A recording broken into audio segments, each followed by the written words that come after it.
Hello, chemistry की video lecture में आपका स्वागत है। केमिस्ट्री की जो फर्स्ट चैप्टर है पदार्थ की अवस्था ठोस। ठोस के बारे में विस्तृत अध्ययन करना है इस अध्याय में, जो इस नोट्स में सारे टॉपिक्स इंगित कर दी गई है। इसके माध्यम से समझाने के प्रयास करता हूँ। चलिए, ठोस अवस्था यानी ठोस अवस्था क्या है? तो पदार्थ की वह अवस्था जिसकी आयतन एवं आकृति दोनों निश्चित हो, ठोस कहलाता है। ठोस के प्रकार को देखेंगे तो क्रिस्टलीय ठोस को कई नामों से जानते हैं। इसे असत्य ठोस भी कह सकते हैं, वास्तविक ठोस भी कह सकते हैं, या रवेदार ठोस भी कहते हैं। इंग्लिश में कहेंगे तो क्रिस्टलाइन सॉलिड। इसका डिफिनेशन जो देखेंगे, यानी जिसकी निश्चित एवं नियमित ज्यामितीय आकृति होती है उसे क्या कहते हैं? क्रिस्टलीय ठोस कहते हैं। जिसकी निश्चित एवं नियमित ज्यामितीय आकृति होगी, इसका मतलब क्या होगा कि जो एक आकार का होगा, जिसकी जैसे कि हम देख लेंगे एग्जाम्पल में कि NaCl मतलब जो नमक होता है, उसके रवों को देखेंगे तो एक आकार के होता है, एक आकृति के होता है, तो हम कह सकते हैं क्रिस्टलीय सॉलिड है, क्रिस्टलीय ठोस है। जैसे पोटेशियम क्लोराइड, शर्करा, जो चीनी के रवे होते हैं, एक आकार के एक आकृति के होते हैं, तो इसे कह सकते हैं क्या है? ये क्रिस्टलीय सॉलिड है। पोटेशियम नाइट्रेट, लोहा, हीरा, ग्रेफाइट, चांदी, ये सब है क्रिस्टलीय सॉलिड है। अक्रिस्टलीय देख लेंगे दूसरा का जो टाइप्स है, अक्रिस्टलीय ठोस। इसको कई नामों से भी जान सकते हैं, असत्य ठोस, अवास्तविक ठोस, बेरवेदार ठोस। इसे इंग्लिश में कहेंगे तो एमॉर्फस सॉलिड कहेंगे। तो इसकी डिफिनेशन जो लेंगे वो है आपके, इसकी डिफिनेशन जो ये इस प्रकार है, जिसकी निश्चित एवं नियमित ज्यामितीय आकृति नहीं होती है, जिसकी निश्चित एवं नियमित ज्यामितीय आकृति नहीं होती है उसे अक्रिस्टलीय सॉलिड कहते हैं, अक्रिस्टलीय ठोस कहते हैं, बेरवेदार ठोस कहते हैं। जैसे कि कांच, रबर, प्लास्टिक, उच्च अनुभार वाले बहुलक। यानी कांच जो होता है उसके देखेंगे कि जब तोड़ेंगे तो उस एक प्रकार की उसकी रवे नहीं मिलेंगे, एक प्रकार की उसकी आकृतियाँ नहीं मिलेगी। रबर जो है खींचने पर बड़ा हो जाएगा, उसके दबाने पर छोटा हो सकता है। तो ये सब क्या है? अक्रिस्टलीय सॉलिड है। एक होता है थर्ड टाइप्स, जो बहुक्रिस्टलीय सॉलिड या बहुआण्विक ठोस, इसे कह सकते हैं। इसकी डिफाइन करेंगे तो ये जिनके अव्यय के इतने सूक्ष्म होते हैं कि हमारी नंगी आंखें नहीं देख सकती है, हमारी आंखें नहीं देख सकती है उसके कणों को, उसे क्या कहेंगे हम? बहुक्रिस्टलीय सॉलिड। जैसे कि धूल के कण, धात्विक पाउडर, ये सब क्या है? बहुक्रिस्टलीय सॉलिड है। और क्रिस्टल के वर्गीकरण देख लेते हैं। क्रिस्टल के वर्गीकृत किया गया है 4, जैसे कि आयनिक ठोस या क्रिस्टल कह सकते हैं, ठीक है। सहसंयोजक क्रिस्टल या नेटवर्क क्रिस्टल, लिखे दो नामों से जानते हैं। एक होता है थर्ड टाइप जो है आणविक क्रिस्टल, उसके बाद होता है धात्विक क्रिस्टल। तो एक एक के डिफाइन करके आपको समझाने के प्रयास करता हूँ। आणविक क्रिस्टल का मतलब क्या होता है कि वे क्रिस्टल जिनके अव्यय कण धनायन तथा ऋणायन होते हैं तथा वह विद्युत बल द्वारा बंधे होते हैं, उसे आयनिक क्रिस्टल कहते हैं। जैसे कि लिख सकते हैं NaCl, जिससे पॉजिटिव क्या है? ये सोडियम है और क्लोरीन निगेटिव है, यानी धनात्मक है सोडियम, ऋणात्मक है क्लोरीन, जो मिलकर बना है दो आयनों से, दो परमाणुओं से मिलकर बना है। पोटेशियम क्लोराइड, पोटेशियम नाइट्रेट, ये सब क्या है? आयनिक क्रिस्टल। जो सेकेंड टाइप्स है सहसंयोजक क्रिस्टल या नेटवर्क क्रिस्टल, वह क्रिस्टल जिनके अव्यय कण सहसंयोजक बंधन द्वारा बंधा होता है, उसे सहसंयोजक क्रिस्टल कहते हैं या नेटवर्क क्रिस्टल कहते हैं। इसके जो एग्जाम्पल है हीरा, ग्रेफाइट, क्वार्ट्ज, कांच। जो थर्ड टाइप्स है आणविक क्रिस्टल का मतलब वह क्रिस्टल जिनके अव्यय कण आवेशहीन होते हैं तथा आवेशहीन होते हैं। क्या कर सकते हैं कि जिसके क्रिस्टल वह क्रिस्टल जो आवेशहीन होते हैं तथा उनके अव्यय कण कमजोर वांडरवॉल्स द्वारा बंधे होते हैं, उसे आणविक क्रिस्टल कहते हैं। जैसे कि एग्जाम्पल के तौर पर देखेंगे तो I3, methane, CH4, chlorine, SO2, sulphide dioxide, hydrogen hydrochloric और H2O, ये सब क्या है? आणविक क्रिस्टल है। फोर्थ जो टाइप्स है आपके धात्विक क्रिस्टल, वह क्रिस्टल जिनके अव्यय का धात्विक बंधन द्वारा बंधा होता है, जो भी धातु बंधन द्वारा बंधेगा वह धात्विक क्रिस्टल होता है। जैसे कि ferrum, copper, aluminium, magnesium, Ag, यह सब है क्या? धात्विक क्रिस्टल। अब चलते हैं ये देखिए आणविक क्रिस्टल के जो टाइप्स है उसको भी वर्गीकृत किया गया है। वह कई प्रकार 3 प्रकार के होते हैं, जो अध्रुवीय आणविक ठोस, यानी अध्रुवीय आणविक ठोस का मतलब वह है यानी वे आणविक क्रिस्टल जिनकी अव्ययीकरण जो हो स्वतंत्र होते हैं, जिनके अव्ययीकरण क्या हो स्वतंत्र हो तथा उनके परमाणु सहसंयोजन बंधन द्वारा एक दूसरे से जुड़े हो तो उसे अध्रुवीय आणविक क्रिस्टल कहते हैं। जैसे कि ले सकते हैं N2O2 Cl2 I2। ध्रुवीय आणविक ठोस का मतलब क्या हुआ कि वे आणविक क्रिस्टल जिनके अव्ययी कणों में विद्युत ऋणात्मकता के कारण परमाणुओं के ध्रुवीय सहसंयोजन बंधन द्वारा जुड़े हो उसे ध्रुवीय आणविक क्रिस्टल कहते हैं। यानी विद्युत ऋणात्मकता के कारण परमाणु ध्रुवीय सहसंयोजन बंधन द्वारा जुड़ा हो तो क्या कहलाएगा ध्रुवीय आणविक ठोस। जैसे कि ले सकते हैं HCl SO2 CO2 SO3। जो थर्ड जो है टाइप्स हाइड्रोजन आबंधी आणविक ठोस, इसका जो है डिफाइन करने की प्रयास करेंगे तो वह होगा अणुओं में ध्रुवीय सहसंयोजन कहता है कि अणुओं में परमाणुओं के साथ हाइड्रोजन किसी अन्य विद्युत ऋणात्मक परमाणुओं से जुड़कर जिस क्रिस्टल का निर्माण करता है। यानी इसको परिभाषित करेंगे तो ऐसे कर सकते हैं कि यानी ध्रुवीय सहसंयोजन अणुओं में परमाणुओं के साथ हाइड्रोजन किसी अन्य विद्युत ऋणात्मकता परमाणु से जुड़कर जिस क्रिस्टल का निर्माण करता है वह हाइड्रोजन आबंधित आणविक क्रिस्टल कहलाता है। जिसका एग्जाम्पल जो है NH3 H2O यानी बर्फ HCl HBr तो क्या है हाइड्रोजन आबंधी आणविक क्रिस्टल।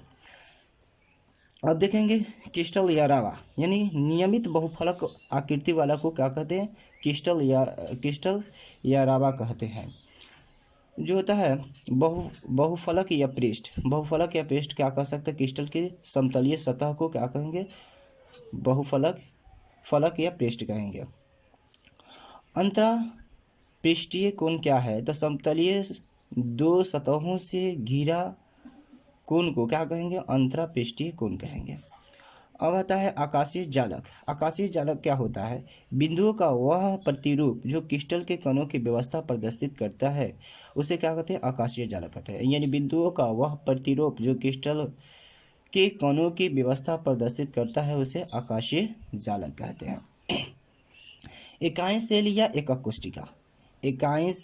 एकक कोशिका क्या है तो किसी क्रिस्टल के जालक में सबसे छोटी आवर्ती इकाई सेल कहलाती है। यानी किसी क्रिस्टल के जालक में सबसे छोटी आवर्ती इकाई सेल कहलाता है। एकक कोशिका कई प्रकार के होते हैं 3 प्रकार के होते हैं नहीं 2 प्रकार के देख लेंगे। तो अर्ध एकक कोशिका या सरल इकाई सेल। अर्ध एकक कोशिका का मतलब होगा तो उसको समझने का प्रयास करेंगे। अर्ध एकक कोशिका या सरल इकाई सेल इसको डिफाइन करने के प्रयास करेंगे तो वह इकाई सेल जिसके सिर्फ जालक बिंदु पर ही कण उपस्थित रहते हैं सरल इकाई सेल कहलाता है। यानी जिसके जालक बिंदु पर ही कण उपस्थित हो यानी जालक बिंदु पर ये जालक बिंदु है उस पर कण उपस्थित हो तो वह अर्ध एकक कोशिका सरल इकाई सेल कहलाता है। जो है केंद्रित एकक कोशिका का जो दूसरा टाइप्स है केंद्रित एकक कोशिका का मतलब वह हुआ कि वह इकाई सेल जिसमें जालक बिंदुओं के अलावा उनके फलकों या केंद्र में भी कण उपस्थित हो केंद्रित इकाई सेल कहलाता है। यानी क्या होता है कि वह इकाई सेल जिसमें जालक बिंदुओं के अलावा उनके फलकों या केंद्र में भी कण उपस्थित हो केंद्रित इकाई सेल कहलाता है। जैसे कि देख सकते हैं अब केंद्रित इकाई एकक कोशिका कितने प्रकार के होते हैं 2 प्रकार के होते हैं। एक फलक केंद्रित इकाई सेल यानी फेस सेंट्रेड सेल और बॉडी सेंट्रेड सेल ये 2 प्रकार के पिंड केंद्रित सेल और फलक केंद्रित सेल। तो पिंड केंद्रित सेल को डिफाइन करें एगो अंतः केंद्रित एकक कोशिका भी होता है। तो पिंड केंद्रित सेल को हम जानेंगे तो वह इकाई सेल जिसके जालक बिंदुओं के अतिरिक्त उनके केंद्र में भी कण उपस्थित हो उसे पिंड केंद्रित इकाई सेल कहते हैं। पिंड केंद्रित इकाई सेल कहते हैं। दूसरा जो है फलक केंद्रित इकाई सेल यानी वह इकाई सेल जिसके जालक बिंदुओं के अतिरिक्त जिसके जालक बिंदुओं के अतिरिक्त उनके फलकों पर भी कण उपस्थित रहते हैं उसे फलक केंद्रित इकाई सेल कहते हैं। जिसे देखते हैं फलक पर सारे कण उपस्थित हैं। अब जो देखेंगे अंतः केंद्रित एकक कोशिका यानी वह इकाई सेल जिसके जालक बिंदुओं के अतिरिक्त विपरीत फलकों पर भी कण उपस्थित रहते हैं अंतः केंद्रित इकाई सेल कहलाता है। जिसके विपरीत फलक केंद्र पर भी उपस्थित रहते हैं, जिसे देख लेंगे विपरीत। तो क्या होगा, इसे अंतःकेंद्रित एकाक कोशिका कहते हैं।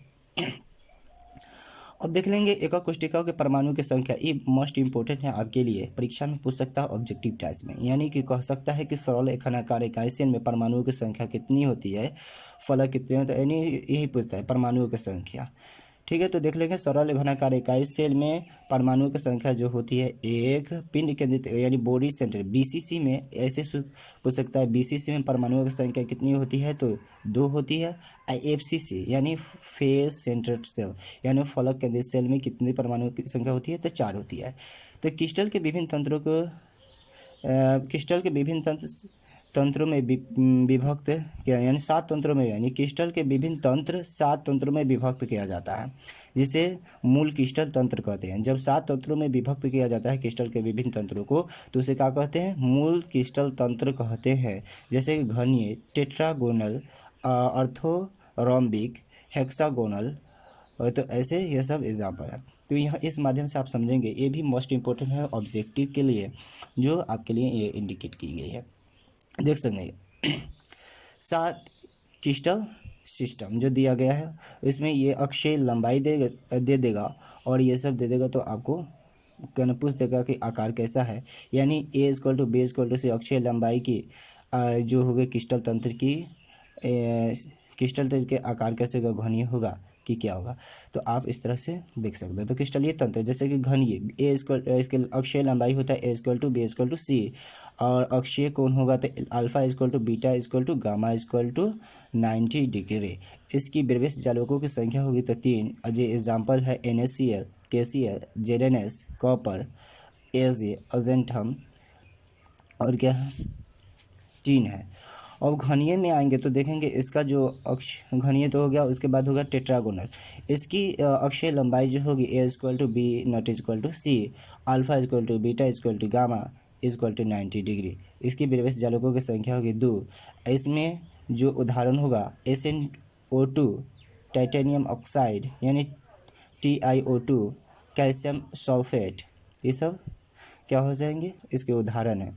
अब ऑर्थोरोम्बिक्स के उदाहरण देख सकते हैं कि A = A ≠ B ≠ C, alpha = beta = gamma = 90 degree और इसके प्रवेश जालकों की संख्या 4, यानी इसके एग्जाम्पल जो हो गए potassium nitrate, barium sulphate, potassium sulphate, calcium sulphate, ये सब क्या होगा, ये ऑर्थोरोम्बिक्स का उदाहरण है। हेक्सागोनल को देखेंगे तो A = B ≠ C, alpha = beta = gamma = 90 degree. तो इसका प्रवेश जालकों की संख्या 1 हो जाएगी। ZnO इसका एग्जाम्पल है कैडियम सल्फाइड यानी CdS, graphite, silicon oxide, silica oxide हो जाएगा। अब देखेंगे 5th नंबर रोम्बोहेड्रल, त्रिकोणीय इसका होता है, जो इंग्लिश में हिंदी में कह सकते हैं, और रोम्बोहेड्रल मतलब इंग्लिश होता है इसका नेम। तो देखेंगे A = B = C इसका अक्षय लंबाई है, और अक्षय कोण जो होगा अल्फा = बीटा = 90 डिग्री और गामा ≠ 90 डिग्री, यानी अल्फा और बीटा जो होंगे 90 डिग्री होंगे, बट गामा 90 डिग्री के बराबर नहीं होगा। इसकी प्रवेश जालकों की संख्या होगी 1। इसके एग्जाम्पल जो है H3S, Na, NO2 और बर्फ। ठीक है, अब मोनो बिलिनिक या एकंटाक्षण कह सकते हैं, तो इसकी अक्षीय लंबाई होगी A ≠ B, B ≠ C, alpha = beta यानी 90 डिग्री इसका भी होगा, और गामा नहीं होगा 90 डिग्री के बराबर। इसकी प्रवेश जालकों की संख्या 2 होगी, और इसका एग्जाम्पल जो है KClO3, FeSO4, Na2SO4। 7th जो दिया है क्रिस्टल तंत्रों की सिस्टम जो है ट्राइक्लिनिक या से त्रिताक्षण कह सकते हैं। A ≠ B ≠ C, इसके अक्षीय कोण जो होगा alpha ≠ beta, beta ≠ gamma, gamma ≠ 90, कोई भी 90 डिग्री के बराबर नहीं होगा। प्रवेश जालकों की संख्या होगी 1। इसके जो एग्जाम्पल है K2Cl2 और 7 H3BO3, CuSO4 इत्यादि। अब देखेंगे जो टॉपिक्स है मिलर निर्देशांक, यानी मिलर निर्देशांक क्या है। तो क्रिस्टल के प्रत्येक तल दिग निर्देशन सरल संख्या द्वारा निर्धारित किया जाता है, इन संख्याओं को मिलर निर्देशांक कहते हैं। यानी क्रिस्टल के जो प्रत्येक तल जो होते हैं एक दिग निर्देशन सरल संख्या द्वारा निर्धारित किया जाता है, उसे तो क्या कहते हैं, मिलर निर्देशांक कहते हैं। क्रिस्टल दोष या अपूर्णता, यानी क्रिस्टल दोष को हम समझने के प्रयास करेंगे, आपके लिए ये इंपॉर्टेंट टॉपिक्स हो जाता है, देखेंगे। तो क्रिस्टल के दोष या अपूर्णता को समझेंगे तो क्रिस्टल के ठोस के अव्ययी कणों की व्यवस्था के क्रम में अनियमितता होने के कारण क्रिस्टल के परिपूर्ण नहीं होते हैं। यानी क्रिस्टल के ठोस के अव्ययी कणों की व्यवस्था के क्रम में, यानी उसको सजाने के क्रम में अनियमितता होने के कारण क्रिस्टल परिपूर्ण नहीं होते हैं, परिपूर्ण नहीं होते हैं, जिससे उसमें अपूर्णता उत्पन्न हो जाता है, जो क्रिस्टल के दोष कहते हैं। क्रिस्टल के दोष दो प्रकार के होते हैं, एक बिंदु दोष होता है, एक रेखीय दोष होता है। बिंदु दोष को समझने का प्रयास करेंगे तो यानी बिंदु दोष का मतलब समझने के प्रयास करेंगे तो वह होगा कि यानी क्रिस्टल की व्यवस्था में उत्पन्न, यानी एक क्रिस्टल पदार्थ में बिंदु अर्थात एक परमाणु के चारों ओर की आदर्श व्यवस्था में अनियमितता के कारण बिंदु दोष उत्पन्न होते हैं। ठीक है, ऐसे सिंपल सी भाषा में आपको समझाएंगे तो क्रिस्टल की व्यवस्था में उत्पन्न वैसा दोष जिसमें पदार्थों के एक बिंदु या परमाणु के चारों ओर आदर्श व्यवस्था में अनियमितता के कारण उत्पन्न होता हो, उसे बिंदु दोष कहते हैं। जो रेखीय दोष को समझेंगे तो एक क्रिस्टल के पदार्थों के जालक बिंदुओं की पूर्ण पंक्तियों के आदर्श व्यवस्था में अनियमितता को रेखीय दोष कहते हैं। यानी एक क्रिस्टल के जालक बिंदु में पूर्ण पंक्ति जो होता है उसके आदर्श व्यवस्था में जो अनियमितता उत्पन्न होगी उसे रेखीय दोष कहते हैं। अब देख लेंगे कि बिंदु दोष कितने बार, बिंदु दोष सब 3 प्रकार के हो जाते हैं। स्टोकाइमेट्रिक दोष, यानी आपके लिए इंपॉर्टेंट हो सकता है ये, क्योंकि बोर्ड में भी पूछ सकता है। यानी स्टोइकियोमेट्रिक दोष, नॉन स्टोइकियोमेट्रिक दोष और शुद्धता दोष। तो स्टोइकियोमेट्रिक दोष क्या है, या इसको कह सकते हैं अंतः दोष या उष्मागतिकी दोष। चलिए तो स्टोइकियोमेट्रिक दोष क्या है, तो बता सकते हैं कि आयनिक क्रिस्टल में पाए जाने वाला वैसा दोष, यानी आयनिक क्रिस्टल में पाए जाने वाला वैसा दोष एक धनायन या एक ऋणायन अपने स्थान से हटकर गायब हो जाते हैं। यानी आयनिक क्रिस्टल में पाए जाने वाला वैसा दोष एक धनायन या एक ऋणायन अपने स्थान से निकलकर गायब हो जाए, उसे स्टोइकियोमेट्रिक दोष कहते हैं। जो दूसरा है नॉन स्टोइकियोमेट्रिक दोष, यानी नॉन स्टोइकियोमेट्रिक दोष का मतलब वह हुआ कि आयनिक क्रिस्टल में पाए जाने, यानी क्रिस्टलों की व्यवस्था में जब धनायनों की संख्या, यानी क्रिस्टलों की व्यवस्था में जब धनायनों की संख्या या ऋणायनों की संख्या अधिक हो तो उसे उसकी व्यवस्था में जो उत्पन्न दोष होता है उसे नॉन स्टोइकियोमेट्रिक दोष कहते हैं। यानी क्रिस्टलों की व्यवस्था में जब धनायनों की संख्या अधिक हो या ऋणायनों की संख्या अधिक हो तो नॉन स्टोइकियोमेट्रिक दोष कहलाता है। जो थर्ड टाइप से अशुद्धता दोष, यानी अशुद्धता के दोष के मतलब हुआ यानी किसी गलित यौगिक में अंतः यौगिक के मिला देने से अन्य, यानी किसी गलित यौगिक में अन्य यौगिक को मिला देने से जो अशुद्धता उत्पन्न हो जाती है उसे क्या अशुद्धता दोष कहते हैं। यानी गलित यौगिक में किसी अन्य यौगिक को मिला देंगे तो जो अशुद्ध उत्पन्न होगा उसे क्या कहेंगे, गलित अशुद्धता दोष कहते हैं। जैसे कि कैल्शियम क्लोराइड यानी CdCl2 तथा AgCl का घोल। अब जो देखेंगे कि यानी स्टोइकियोमेट्रिक दोष कितने प्रकार के होते हैं। स्टोइकियोमेट्रिक दोष हो जाते हैं आपके फ्रैंकल दोष, यानी उसके बाद शॉटकी दोष, यानी और इसके बाद आता आंतरिक दोष और रिक्तिका दोष। तो फ्रैंकल दोष को समझने के प्रयास करेंगे तो फ्रैंकल दोष में कई तरह के टॉपिक्स उठेंगे, कई तरह के आपको कंसेप्ट मिलेंगे, देखेंगे। फ्रैंकल दोष को समझने का प्रयास करेंगे तो फ्रैंकल रूसियन वैज्ञानिक फ्रैंकल ने 1926 में आयनिक ठोसों के क्रिस्टल में लघुत्तम आयन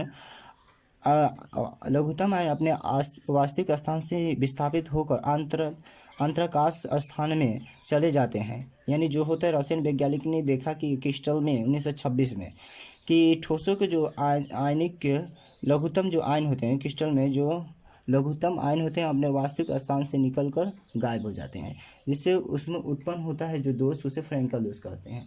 यानी सुटेबल सी परिभाषित करेंगे तो जब आयनिक क्रिस्टल के लघुत्तम आयन अपने वास्तविक स्थान से निकलकर अंतराली स्थान में फंस जाते हैं, जिससे उस आयन का स्थान खाली रह जाता है, तो उसे क्रिस्टल में उत्पन्न दोष को फ्रैंकल दोष कहते हैं।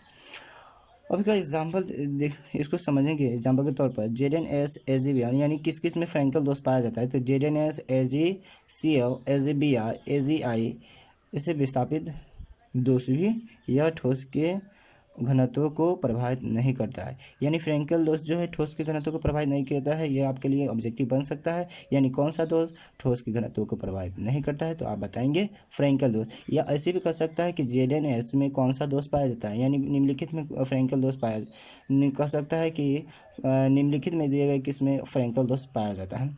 सब टाइप से पूछ सकता है आपके लिए। उसके बाद है शॉटकी दोष। शॉटकी दोष क्या है? जर्मन वैज्ञानिक ने क्या क्या क्या आयनिक क्रिस्टल के ठोस में घनत्व धनायनों एवं ऋणायनों की अनुपस्थिति के उत्पन्न हो उसे क्या कहते हैं। यानी जर्मन में शॉटकी दोष का मतलब यही होता है कि जब आयनिक क्रिस्टल में धनायनों और ऋणायनों के गायब हो जाने से जो दोष उत्पन्न होती है उसे शॉटकी दोष। जब धनायन यानी दोनों आयन धनायनों और ऋणायनों की संख्या यानी दोनों आयन गायब हो तो उसे शॉटकी दोष कहते हैं। यानी आयनिक क्रिस्टल की व्यवस्था में से एक धनायन और एक ऋणायन की अनुपस्थिति के कारण अपने वास्तविक स्थान से गायब हो जाने से के कारण जो उत्पन्न दोष होता है शॉटकी दोष कहलाता है। इसके बारे में जर्मन वैज्ञानिक ने बताया था। ठीक है, अब देखेंगे अंतराकाशी दोष। अंतराकाशी दोष का को डिफाइन करेंगे तो अंतराकाशी दोष यह है क्रिस्टल की व्यवस्था में कुछ अव्ययी कण अंतराकाशी स्थान में आ जाते हैं। यानी कह सकते हैं कि क्रिस्टल की व्यवस्था में कुछ अव्ययी कण अंतराकाशी स्थान में आ जाते हैं जिससे क्रिस्टल की व्यवस्था में अनियमितता उत्पन्न हो जाती है, अंतराकाशी दोष कहलाती है। इस दोष के कारण पदार्थ का घनत्व बढ़ जाता है। अंतराकाशी दोष के कारण पदार्थ का घनत्व बढ़ जाता है। और इस देख सकते हैं शॉटकी दोष में एक टॉपिक जो छूटा है इससे ठोस का घनत्व यानी शॉटकी दोष के कारण ऐसे ठोस का घनत्व घट जाता है। यह प्रबल आयनिक ठोस में होता है, यह प्रबल आयनिक ठोस में पाया जाता है। ठीक है,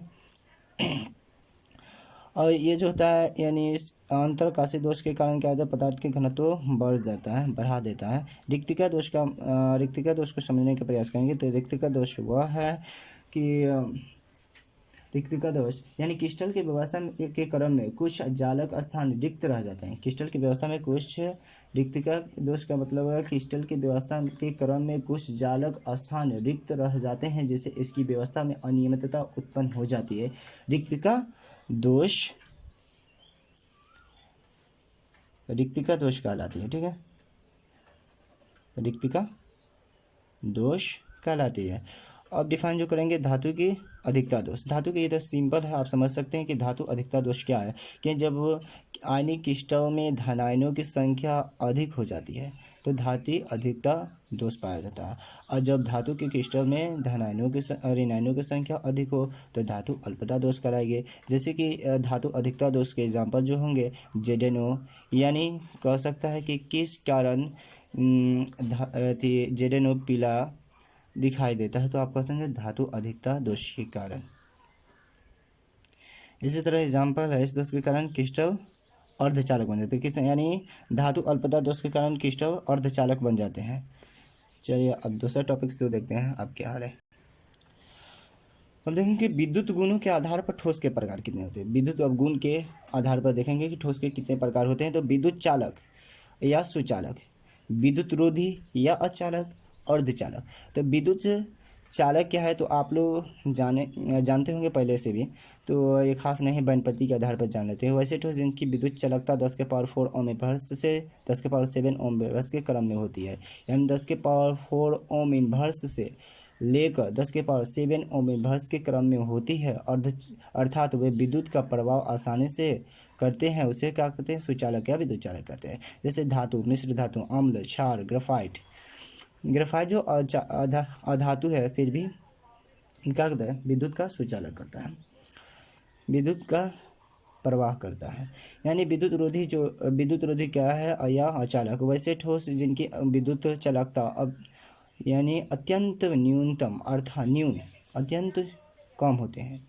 यानी विद्युत चालकता जिसका कम होती है, जिसके अर्थात 10⁻20 ओम इनवर्स से 10⁻10 इनवर्स के क्रम में होती है तथा वे विद्युत का चालन नहीं करते हैं। जैसे कि हीरा, कोक, सल्फर, फास्फोरस, ये सब क्या है विद्युत रोधी है।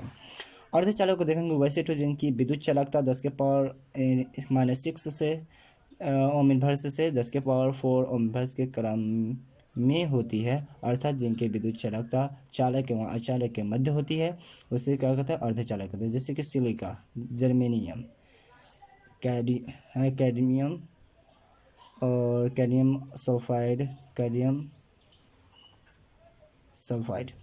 क्या होगा, कैडमियम सल्फाइड, CdSe, ये भी होगा क्या, अर्धचालक होगा। अब अर्धचालक के प्रकार देख लेते हैं। अंतर्निहित अर्धचालक दो प्रकार के हो जाते हैं। अंतर्निहित अर्धचालक यानी वे अर्धचालक जिनके इलेक्ट्रॉनों के संयोजी पट्टी से निकलकर कहाँ चले जाते हैं, चालन पट्टी में चले जाने के कारण जो संयोजी में जो चालकता उत्पन्न होती है उसे क्या कहते हैं, अंतर्निहित अर्धचालक। यानी वे अर्धचालक जिनके इलेक्ट्रॉनों के संयोजी पट्टी से निकलकर चालन पट्टी में जाने के क्रम में संयोजी पट्टी में छिद्र उत्पन्न हो जाता है, उसे अंतर्निहित अर्धचालक कहते हैं। अब जो है जैसे कि अंतर्निहित चालक कहते हैं। अब बाह्य अर्धचालक है वह अर्धचालक जिनके क्रिस्टल के जालक में कुछ बाहरी अपद्रव्यों की उपस्थिति के कारण उनमें विद्युत चालकता आ जाती है, बाह्य अर्धचालक कहलाता है। बाह्य अर्धचालक के प्रकार देखेंगे तो एन टाइप अर्धचालक, यह आपके लिए उपयोगी, यह आपके लिए महत्वपूर्ण है। वे तो इसको डिफाइन करेंगे तो वे अर्धचालक जिसमें उच्च वर्ग वाले धातु परमाणु के संयोजी सेल में अर्धचालक के परमाणु की तुलना में एक इलेक्ट्रॉन अधिक हो तो वह एन टाइप अर्धचालक कहलाता है। जैसे कि सिलिकॉन में आर्सेनिक के परमाणु, यानी वे अर्धचालक जिसमें उच्च वर्ग वाले धातु परमाणु के संयोजी सेल में अर्धचालक के परमाणु की तुलना में एक इलेक्ट्रॉन अधिक हो तो वह एन टाइप अर्धचालक है। यानी इससे एक अधिक होगा, सिलिकॉन में मिलाने से जो परमाणुओं को जो साझेदारी कराएंगे तो एक अधिक हो तो कहेंगे तो वह एन टाइप अर्धचालक कहलाएगा। पी टाइप अर्धचालक जो है वह अर्धचालक जिसमें निम्न वर्ग धातु परमाणु के संयोजी सेल में एक इलेक्ट्रॉन कम रहता है वह पी टाइप अर्धचालक कहलाता है। जैसे कि सिलिकॉन में बेरिलियम, सिलिकॉन में बोरॉन का। क्रिस्टल के चुंबकीय गुण के आधार पर ठोस के प्रकार, क्रिस्टल के चुंबकीय गुण के आधार पर ठोस के प्रकार देख लेंगे तो प्रतिचुंबकीय पदार्थ क्या है, इसके लिए यह आपके लिए टॉपिक्स में उपयोगी हो सकता है, क्योंकि इसमें पूछ सकता है कि कौन प्रतिचुंबकीय है, कौन लौह चुंबकीय है, कौन फेरोचुंबकीय है, ये सब पूछ सकता है आपके ऑब्जेक्टिव में। तो चलिए देखते हैं वह पदार्थ जिसका अपना चुंबकीय क्षेत्र आरोपित चुंबकीय क्षेत्र के प्रतिकूल होता है, जिसमें आरोपित चुंबकीय क्षेत्र की बल रेखाएं विकर्षित हो जाती है, उसे क्या कहते हैं, प्रतिचुंबकीय पदार्थ कहते हैं। जैसे कि एग्जाम्पल के तौर पर देख लेंगे कि नियोन, H2O, यानी जो भी क्या होते हैं अक्रिय गैस, वह सब क्या है, प्रतिचुंबकीय हैं। H2O, NaCl, sodium chloride, C6H6, यह क्या है, इन पदार्थों के चुंबकीय आघूर्ण शून्य होता है, यानी चुंबकीय आघूर्ण इसका शून्य होता है तथा सभी इलेक्ट्रॉन युग्मित होते हैं। युग्मित मतलब पेयर में होते हैं, ठीक है, पेयर। देखेंगे कि प्रतिचुंबकीय पदार्थ यानी वह पदार्थ जिसका अपना चुंबकीय क्षेत्र आरोपित चुंबकीय क्षेत्र के प्रतिकूल होता है, जिसमें आरोपित चुंबकीय क्षेत्र की बल रेखाएं विकर्षित हो जाती है। एग्जाम्पल के तौर पर देखेंगे तो आपको समझा दिए कि नियोन, H2O, NaCl, C6H6 इन पदार्थों में चुंबकीय आघूर्ण शून्य होता है तथा इनमें सभी इलेक्ट्रॉन युग्मित होते हैं, पेयर में होते हैं। अनिचुंबकीय पदार्थ जो होता है वह पदार्थ जिसमें एक या अधिक इलेक्ट्रॉन अयुग्मित होते हैं, एक या अधिक क्या होते हैं, अयुग्मित होते हैं, अनपेयर होते हैं तथा ऐसे पदार्थ चुंबकीय क्षेत्र द्वारा दुर्बल आकर्षित होते हैं। इससे चुंबकीय क्षेत्र हटा लेने पर भी इसका चुंबकत्व गायब हो जाता है। इसके चुंबकीय क्षेत्र हटाने से इसका चुंबकत्व गायब हो जाता है, उसे क्या कहते हैं, अनुचुंबकीय पदार्थ कहते हैं। इसे इंग्लिश में पैरामैग्नेटिक सब्सटेंस कहते हैं। तो देखेंगे Fe, कोबाल्ट यानी ferrum cobalt nickel, CrO2, O2, VO2, CO2 plus, ये सब क्या है, अनुचुंबकीय पैरामैग्नेटिक सब्सटेंस है। अब जो देखेंगे वह है फेरोचुंबकीय पदार्थ यानी फेरोमैग्नेटिक, यानी वह पदार्थ जिसमें अस्थायी चुंबकत्व उत्पन्न किया जा सकता है, वह पदार्थ जिसमें अस्थायी चुंबकत्व उत्पन्न किया जा सकता है, चुंबकीय क्षेत्र की अनुपस्थिति में भी इसका चुंबकत्व गायब नहीं होता है, यह प्रबल आकर्षित होता है। जैसे कि एग्जाम्पल यानी Fe3O4, निकल, कोबाल्ट, फेरम, CrO2, यानी फेरोचुंबकीय पदार्थ का मतलब फेरोचुंबकीय पदार्थ में आपको पूछ सकता है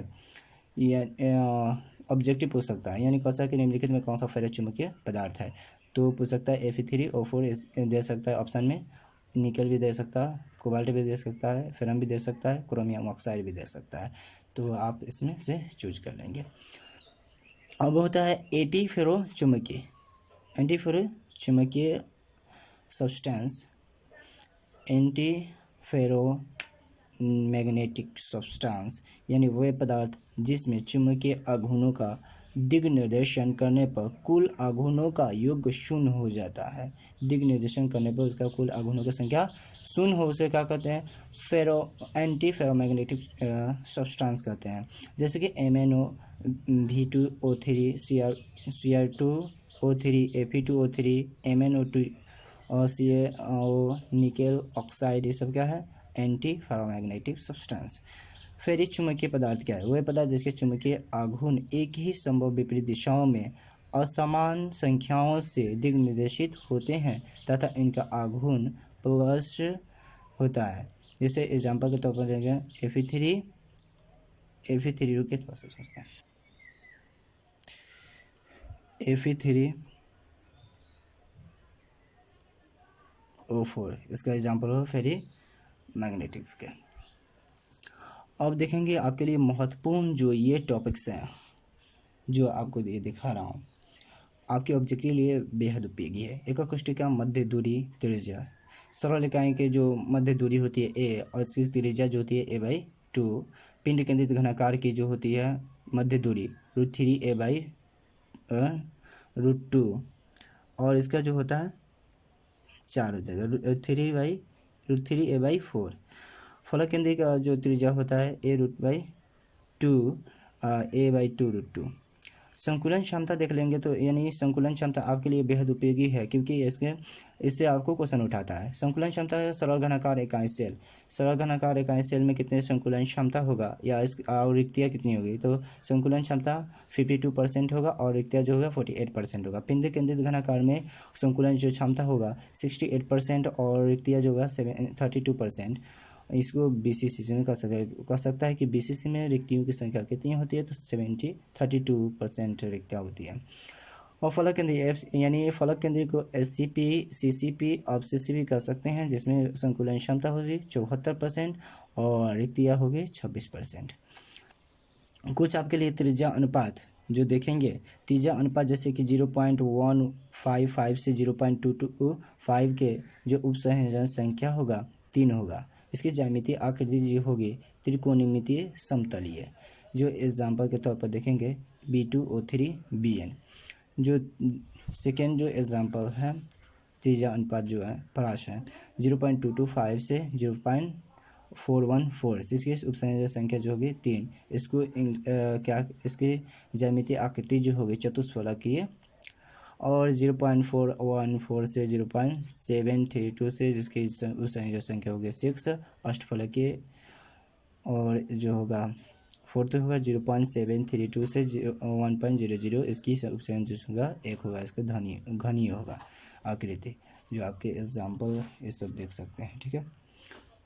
सामान्य संख्या देख सकते हैं। सामान्य संख्या ये भी पूछ सकता है, बेहद उपयोगी है कि किस इकाई में कितनी सामान्य संख्या होती है, तो सरल घनाकार इकाई सेल में 6 सामान्य संख्या होती है, पिंड केंद्रित घनाकार इकाई सेल में 8 सामान्य संख्या होती है, फलक केंद्रित इकाई सेल में कितने सामान्य संख्या होती है, 12 सामान्य संख्या होता है। घनाकार CCP यानी इसमें 12, SCP में 12, यानी आपके लिए उपयोगी, यानी कह सकता है अगर पूछ सकता है